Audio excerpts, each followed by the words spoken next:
Contemplation. This is going to be contemplation from a philosophical viewpoint. And you'll see why when we go through it, that contemplation is referred to a lot in a theological context also. That was a story for another day. Contemplation in the great Western tradition from the viewpoint of natural reason, kind of the philosophical approach. Definition: an intellectual gazing rooted or inspired by love, especially at the highest things. An intellectual gazing inspired by love, especially a gazing at the highest things. All right, intellectual gazing. This is such a fundamental and amazing aspect of being rational.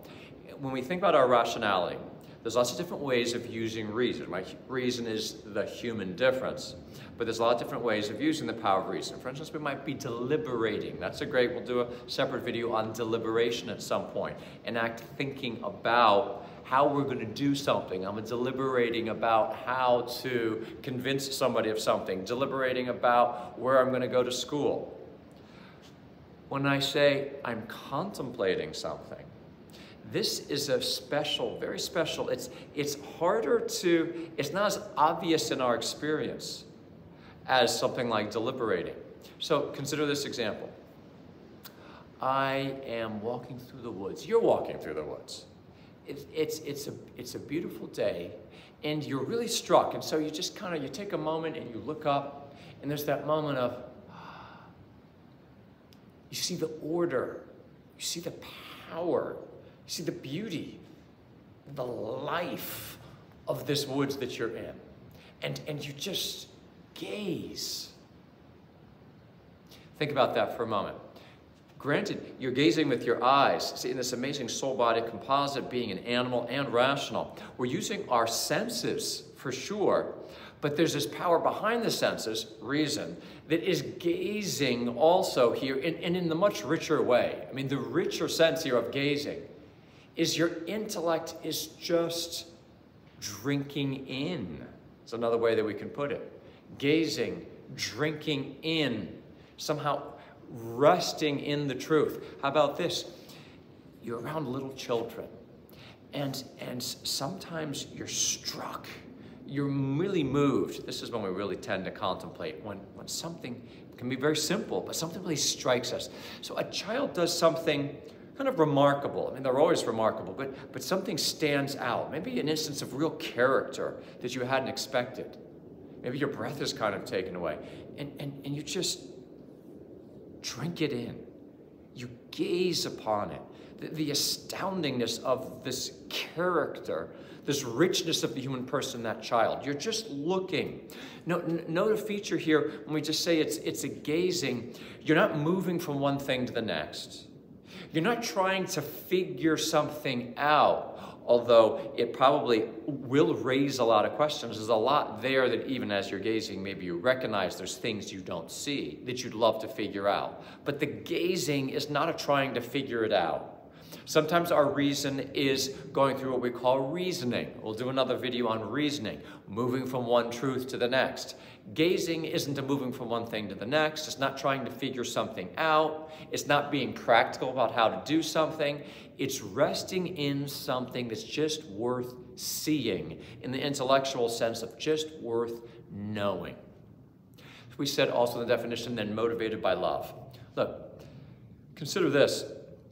If there's something that you see that kind of strikes you because it's horrible and awful, and for a moment you gaze at it, we don't use the word contemplation for that. I'm contemplating this horrible thing.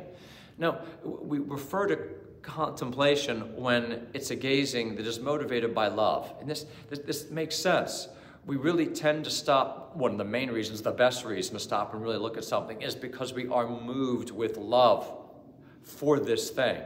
So contemplation is that kind of gazing, that rich kind of gazing that is motivated by love. Final point. Why did we say that it is especially a gazing at the highest things? Well, there's a lot of richness here. It brings out a very important aspect that the great Western philosophical tradition has seen about reality and our contact with it. That when we when we look at reality with our mind, we are drawn in further. We want to know the causes. Aristotle says a very powerful thing when he says, we don't really think we know something, grasp something, until we grasp its causes. So we tend to be drawn in trying to understand things, to see kind of what's behind them, what makes them be. So you might say our mind is naturally drawn kind of further in, more deep, and kind of upward, because the reality is, we come to discover that the insides of things, or the behinds of things, is very rich and very high. And it takes us back to the higher things, or as the great philosophers say, the highest causes. This is why we naturally think of contemplation as being about deep things. You might contemplate something before your eyes that's very simple, but even these simple daily things point back to the deepest, richest things behind them.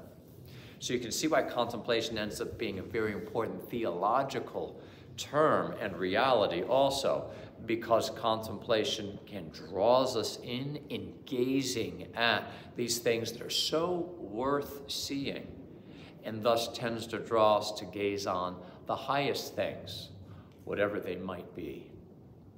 Contemplation.